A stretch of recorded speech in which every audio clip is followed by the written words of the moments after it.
រឿងខ្មោចលងអ្នកស្ទូងជម្រាបសួរពុកម៉ែបងប្អូនទាំងអស់គ្នាថ្ងៃនេះខ្ញុំមានរឿងពិតមួយដែលរឿងពិតនោះគឺកើតឡើងចំពោះបងស្រីខ្ញុំហើយរឿងពិតនោះដែរគឺកើតឡើងនៅក្នុងអំឡុងឆ្នាំ2007នៅក្នុងខេត្តកំពង់ស្ពឺអញ្ចឹងកុំឲ្យខាតពេលយូរសូមរីករាយសន្តាប់ជាមួយខ្ញុំដូចតទៅកាលពីអំឡុងឆ្នាំ2007ហ្នឹងម៉ែខ្ញុំក៏អត់មានគោព្យួរទេហើយចំនួននោះគឺមិនទាន់មានគោយន្តអីណាដូចឥឡូវដែរ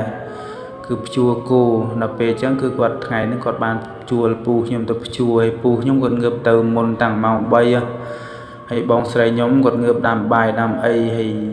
រៀបចំអីហើយអញ្ចឹងទៅគាត់ដាក់ជីកន្លះកាជើនិងបាយដាក់ជាមួយគ្នាអញ្ចឹងហើយអញ្ចឹងគាត់ទៅដាស់បងប្រុសខ្ញុំម្នាក់ទៀតគាត់ហៅឈ្មោះអញ្ចឹងថានេះហើយងើបទៅស្រែជូនគាត់ទៅស្រែអញ្ចឹងព្រោះអីម៉ោងតែ4នោះគាត់រៀងខ្លាចដែរទោះជាខែរៀងព្រឿងក៏ដោយហើយដល់ពេលដាស់បងប្រុសខ្ញុំទៅបងប្រុសខ្ញុំគាត់រៀងសើងម៉ាងនោះហើយគាត់ក៏ងើបអង្គុយមកផ្លែតហើយគាត់ក៏ដេកវិញបាត់ទៅហើយបងស្រីខ្ញុំក៏អត់ដឹងទេ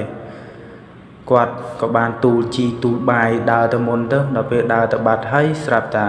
ដើរទៅឆ្ងាយទៅក៏ដល់ទួលភូមិចាស់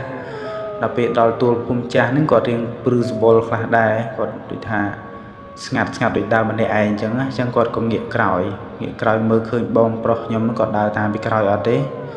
ដល់ពេលគាត់ងាកទៅគឺឃើញមែនឃើញមនុស្សប្រុសម្នាក់ដើរតាមពីក្រោយគាត់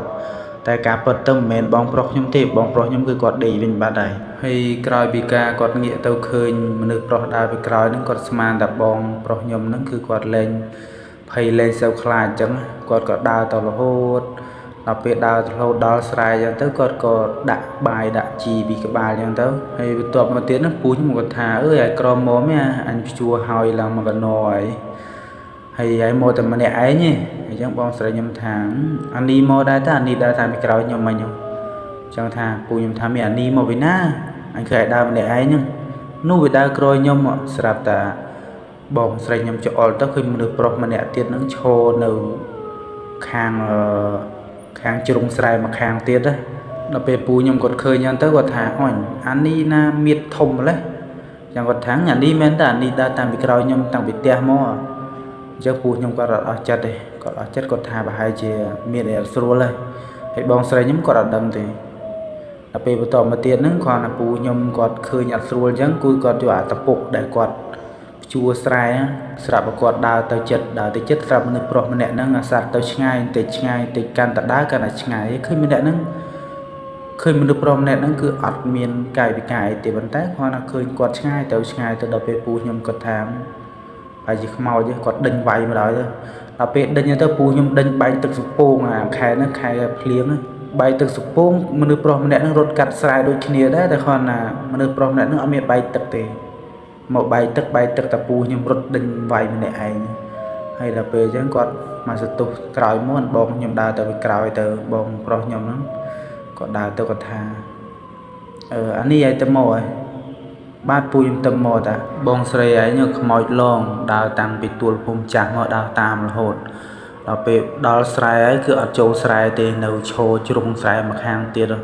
អញខំហៅអានេះដើរមកអញថាតែឯងតាពូខ្ញុំគាត់និយាយដាក់បងប្រុសខ្ញុំអញ្ចឹងនេះថាគាត់និយាយបែបភាសាអ្នកស្រែសាមញ្ញអីយ៉ាងបងប្អូនគាត់ថាអញខំហៅម្ដងជា2ដងអត់មកហើយបងស្រីឯងគាត់ប្រាប់ថានេះតាតែឯងមើលទៅឃើញរឿងមៀតធំពេកឯងក៏ដេញទៅដល់ពេលដេញទៅឯងខំរត់បែកទឹកសពងមនុស្សហ្នឹងរត់ដែរតែរត់ក្នុងទឹកដែរដូចអត់មានបែកទឹកអត់មានអីផងដូចជើងអត់មានដល់ដីផងអញ្ចឹងបងប្រុសខ្ញុំក៏គាត់ថាអរិយពូខ្ញុំទៅមកតើនេះខ្ញុំដើរមកនេះហើយខ្ញុំមានបានដើរតាមក្រួយបងស្រីនឹងណាដល់ពេលអញ្ចឹងបានគាត់ថាអូខ្មោចលោកបងឯងអញ្ចឹងហើយក្រោយមកទៀតបងស្រីមកគាត់លែងហ៊ានដែរបើសិនជាដាស់បងប្រុសខ្ញុំអត់ងើបទេគឺគាត់អត់ហ៊ានទៅទេតតែចិត្តភ្លឺស្រាងបានគាត់ទៅហើយវីដេអូនេះដែរក៏មានតែប៉ុណ្្នឹងដែរអរគុណពុកម៉ែបងប្អូនទាំងអស់គ្នាដែលតាមដានស្ដាប់តាំងពីដើមរហូតដល់ចប់ហើយខ្ញុំក៏មានរឿងពិតច្រើនទៀតដែរដើម្បីចែកជូនពុកម៉ែបងប្អូនអ្នកតាមដានស្ដាប់ទាំងអស់គ្នាហើយវីដេអូនេះមានតែប៉ុណ្្នឹងទេសូមអរគុណច្រើនសូមជម្រាបលា